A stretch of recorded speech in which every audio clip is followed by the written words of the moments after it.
All right. Welcome to the Rise Up podcast. I am your host, Jonah Mitchell. And in this podcast, I do my best to help chronic dieters essentially simplify weight loss for them and make this process seem a lot less terrible than than they have experienced the vast majority of their lives. And this is due to a lot of things that go on up in our heads, a lot of misconceptions, a lot of lack of understanding about what we need, what our body needs, and how to act, and a lack of understanding of how we actually want to live our life.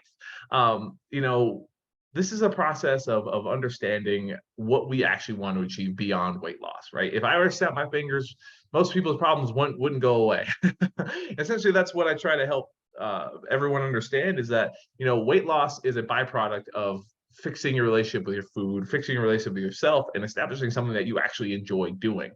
This is not just pick everything up and change everything all at once, it's the day after Thanksgiving. And a lot of people are going to be very frustrated with themselves. They're going to try to overcompensate for what they did, and it's going to make their relationship with themselves and their food even tougher, and essentially prolong their journey, making it harder for them to make it take longer for them to get to the place where they actually want to be, which is living a life of freedom around their food, right? We want to not be able to, we don't want to think about our food and our weight all the time. And ultimately, that's what I'm here to help you do, is really connect those dots so you stop living this life stop living a life that, where you're always self-conscious, you're always frustrated with yourself, and you don't actually feel good about anything that you do. No matter how hard you try, the weight loss doesn't come, or if it does come, you don't feel the greatest. And ultimately, we want to feel better first, and establish this lifestyle that makes us feel better without all the rules, right? And really, it's all guidelines that help us live the life that we want to live, that has the freedom. Anyway, I'm going down a rabbit hole. Let's get into the actual topic, right? Essentially, I'm here to help you feel comfortable with yourself and make permanent progress without sacrificing your sanity, right? That's the whole gist of that. If you're listening to this podcast in my Facebook group, I hope you find this valuable. And always, hashtag replay so more people can see it. And if you learned something today, if I helped shift your perspective, I would greatly appreciate you share this with just one person. I always love getting a chance to help people realize that this process is a lot simpler, and we're the ones making it harder than it has to be, just because we lack some understanding. All right. So Thanksgiving, day after Thanksgiving is always tough, right? Thanksgiving or any holiday essentially is always rough because there's a lot of juggling going on. When it comes to family, when it comes to events, when it comes to it's just the people around us who are also stressed out and making our lives a little bit harder on the road and whatever, right? It's very easy for stress to take over during these times of year, and oftentimes we put ourselves on the back burner because it's just like, well, I don't want to try and think about how to eat healthy and find exercise when I'm already juggling 30,000 things, right? So, really, then we go through the holidays, and essentially, we don't make the best choices that are aligned with us.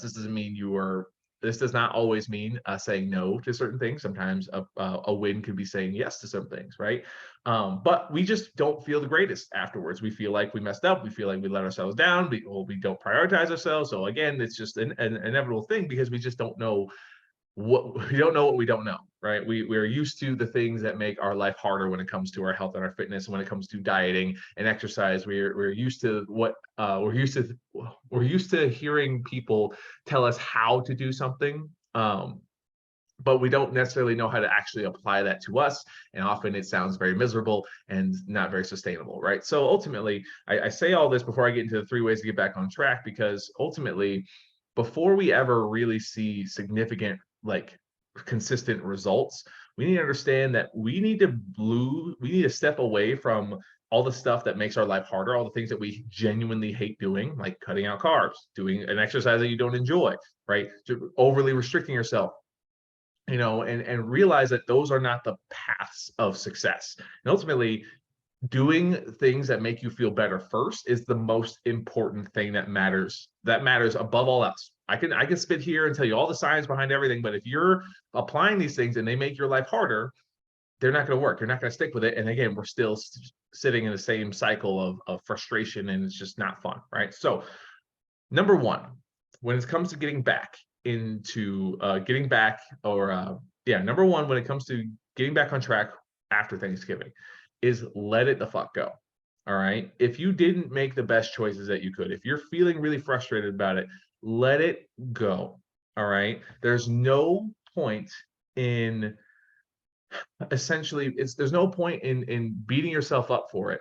It happened, right? It's happened. We need to just check, like just say, okay, I could have done better, and that's it. Let it live in the past, because the more we remind ourselves, the more we get frustrated with ourselves, the more stress we're adding. The more stress we add, the more our body wants to relieve that stress. It makes it harder for cravings to go away. It makes it harder for us to get back to doing exercise, because exercise is a stress, right? And we're already stressed out. Our body's not going to feel excited to do things all the time. So we're sending multiple signals that just makes it really hard for us to want to even get back on track in general. We don't feel that great. So really, essentially, we want to start doing things that make us feel better, right? And this is what, when I'm coaching people, I do not say, I was actually talking to one of my buddies about this, and a lot of people are used to being coached by like, tell me what to do and I will do it, right?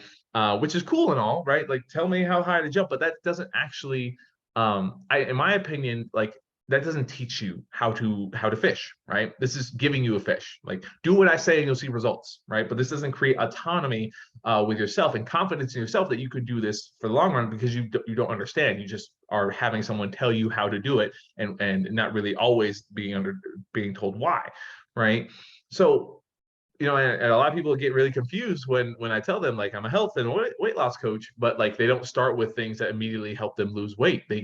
We focus on things that are going to help them feel better. This is understanding your routine and the things that you're currently doing, the things that you're currently telling your body that have been keeping you stuck, that can have drastic improvements and make you feel a little bit better, right? This is looking at your daily activity.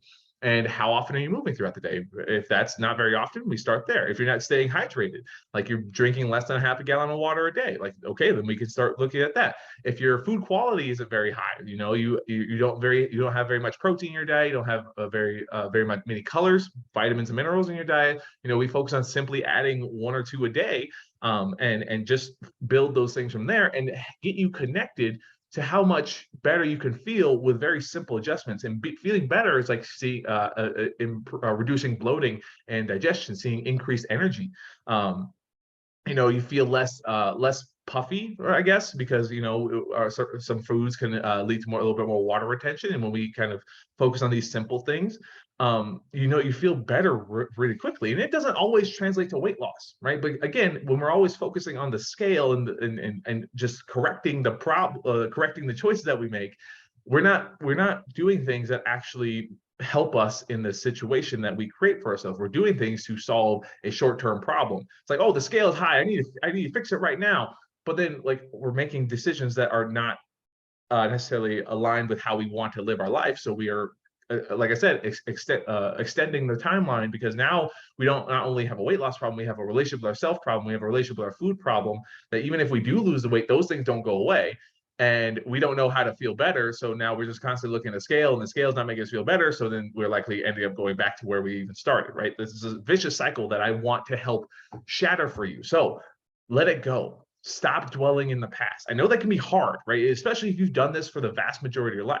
So focus on the things that are going to help you feel better. And simply, when I'm working with people, it's add color and protein to their meals consistently.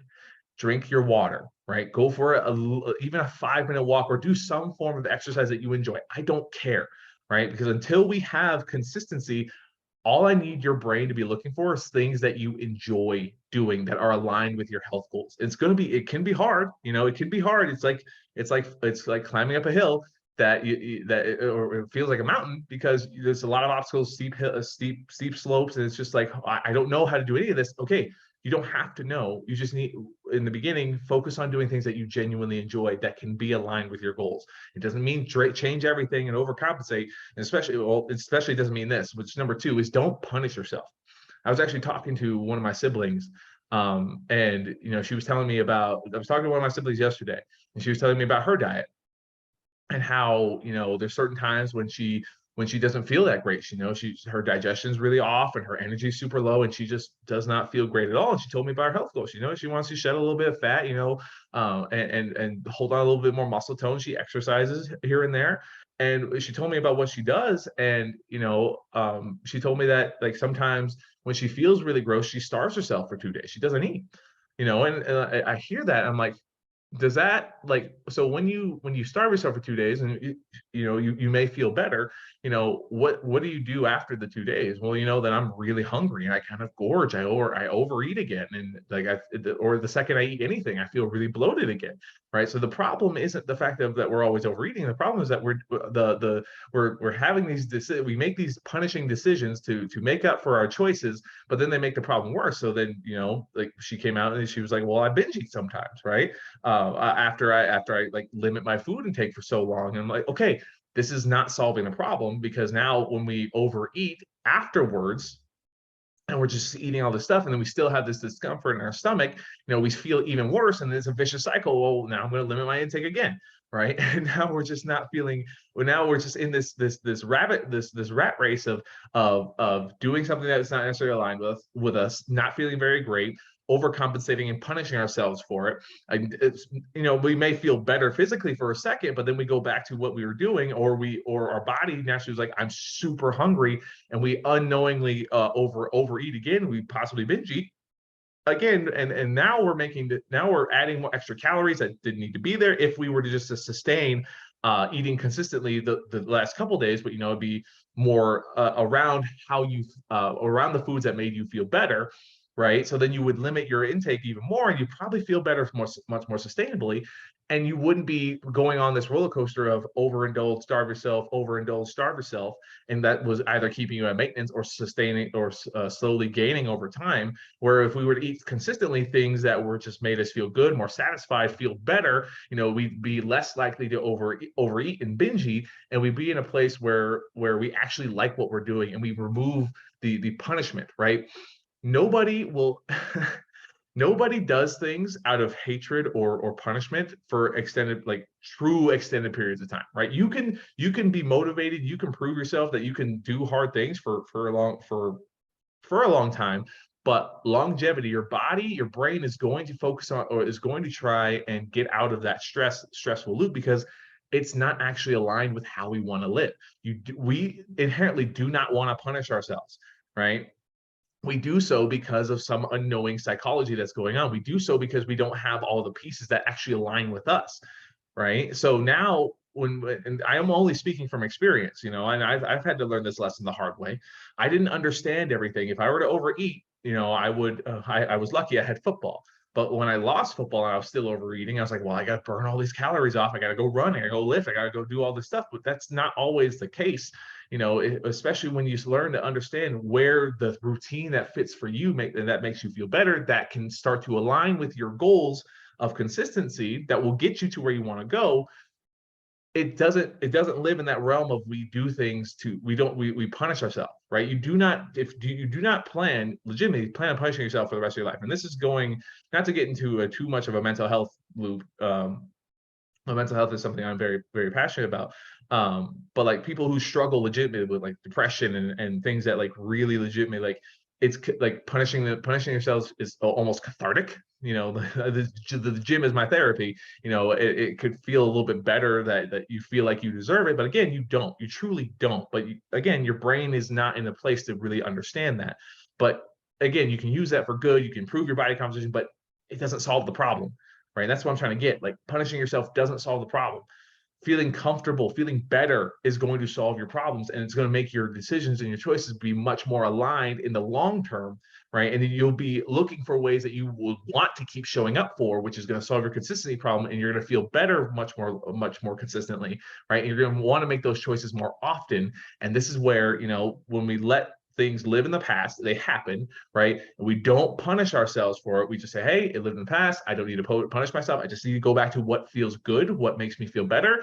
Your mistake, your bad choices, they usually go right away within a few days, right? It's tough when you look at the scale and it's up and it's like, holy crap, I can't do anything anymore, or you feel really bloated or uncomfortable. It's like, hold on, let's slow down. And really, the last one is the most important. The last tip to get back on track after you let it go, after you stop punishing yourself, is keep it simple. This time of year is really tough for multiple reasons. And like I said, I could go down a rabbit hole with a lot of these things. I'm going to try and keep it general because, I can talk. I can really talk. But ultimately, we need to keep it simple. There's so much stuff going on already. If you have 12 things you have to do in order to be healthy, and I use that with quotations, the only way you see that is if you're watching this on YouTube. But if you want to be healthy, right, and you have to hit this checklist of 12 things, right, and you already have 30 things you got to be juggling in order just to keep up with the season when it comes to family events, like I already mentioned that earlier. Like, how likely are you able to stay consistent with that complicated structure, that complicated routine? Simplicity scales. It does. It amplifies. It's crazy. And I read a book, I read the book, but it's called Extreme Ownership by Jocko Willink, Navy SEAL guy. And he just talks about like team building. And if you have complicated plans, it's really, really hard to execute on those things because there's a lot. In his example is in the military, right? I'm not a military person. Like I've never been in the military. I don't have any family in the military. But I like the analogies because they can, or the comparisons because they can apply to a lot of things. I mean, again, we're not to the same extent as someone who's in a firefight in Iran, but it's still like they have a lot to pay attention. They have a lot to be worried about, right? At all times. And if they have a complicated plan on top of that, it's really hard to execute on that and still survive something that's so stressful and chaotic all the time, right? We don't have that same stress. But again, if you have a lot of stuff going on in your life and you're constantly juggling things and other people, and then you have another checklist of 16 things to stick to your plan, you're likely going to get rid of the thing that's too complicated and focus on the things that you can just get through. Right? If you don't have a simple plan to get back to, a simple couple goals that just gets the momentum going, gets the ball rolling, gives you back some sort of control, like you're missing out on the reassurance that you got this, right? If you have that overcomplicated plan, you have 13 things on your to-do list to just be healthy. If you have so many choices, you have like a limited pantry, and it's like, holy crap, like now you have all these delicious sides, and it's like none of these are really healthy. Oh my God, I'm messing up. I'm just why even try right now, right?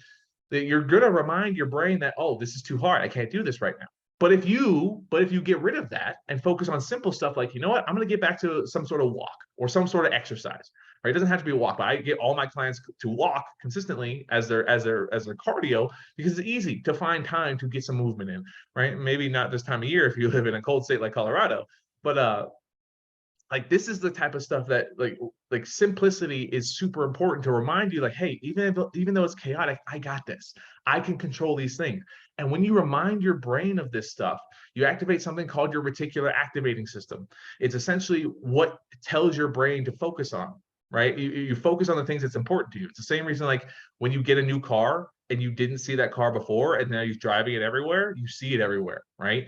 It's only because your brain now associates this is important to me, and now you see it, you notice more often. It's not just because they produce more, it's just now you see it more often, right? If we remind ourselves that we can do something for ourselves consistently, you're going to tell your brain to focus on other things that you can do, right? Other small things that you can consistently add back into your routine, reminding yourself that even though no matter what's going on, you can still show up the best way you can. You're going to rewire this relationship with yourself and stop looking for all the bad that you experience, but all the good that you can do, right? Not remind yourself that, oh, I can never stay consistent. I'm never motivated, blah, blah, blah. And then you do 30 things. You have 30 things you have to uphold just to be healthy. And that's the only way you found success in the past, right? But then now it's unrealistic to do that because you got kids, you got family, you got all these fucking crazy things going on. And then you have an unrealistic, old standard that's unrealistic to the current times you live in. And now it's too complicated. now you're like, well, obviously, since I can't do all those things, I can't be healthy. So now you're going to tell your brain that you're going to find everything that you can't do, and you're just going to amplify the stress, which is going to again make it difficult for you to let things go. It's going to make it difficult for you not to punish yourself, and you're going to feel like you're struggling. You're on this hamster wheel that keeps you stuck, keeps you stagnant, and then that frustration builds up. So you just stop altogether, and now it's just again this vicious cycle that we need to get out of. So keep it simple. Get out of this thing of like, I need 30 things. Well, just make it 2, right? Can you control your nutrition? Can you control your water? Can you control your fitness? Can you control your stress management, right? Can you control your sleep? Pick 1 or 2, right? Can I get 1 vegetable in my day-to-day consistently? Can I? Great, awesome. If you can, focus on that. Can I add 1 walk? Even though I got a busy schedule, I can still 5 minutes. You know, my kids are at baseball or they're at whatever they got. I can walk for 5 minutes while they're practicing. You know, can I focus on getting my protein back into my meals consistently? Can I focus on drinking my water again? Like, again, keep it simple. Pick 1 or 2 of anything that is considered healthy that you feel confident you can do, and build up that momentum. Remind your brain what you can accomplish when it's crazy, and it's going to be much easier to get back on track. Instead of focusing on every wrong decision you make, you're going to train your brain to focus on every right decision you can make, right? And we want to this is really what people have a hard time with. It's not the external that's going to fix our problems, right? It's the internal conversations we have. And a lot of my clients, you know, they like, what's the trick? How do I do this? How do I just let go of something I've done for the vast majority of my life? It's like, we just ask ourselves new questions, more aligned questions. What's valuable to you? What's important to you? Right? And listen to how you answer yourself back. A lot of times we just keep it on the back burner. We don't acknowledge it because we are always so full of other things going on. Our own goals get pushed to the back burner, and that's why we're so used to pushing ourselves to the back burner in everything. We just have to remind ourselves what is important to us and talk to ourselves in a new way. Ask ourselves new questions and remind ourselves what it is that we value, right? So that you can remind yourself that it's like, one day does not mean the rest of the year is over. That it could be one day, and we focus on the things that make us feel better, not focus on everything that made our life harder, because then we're going to punish ourselves for not being able to stick with something that was super hard. We're going to punish ourselves for making bad decisions, right? Again, air quotations around that.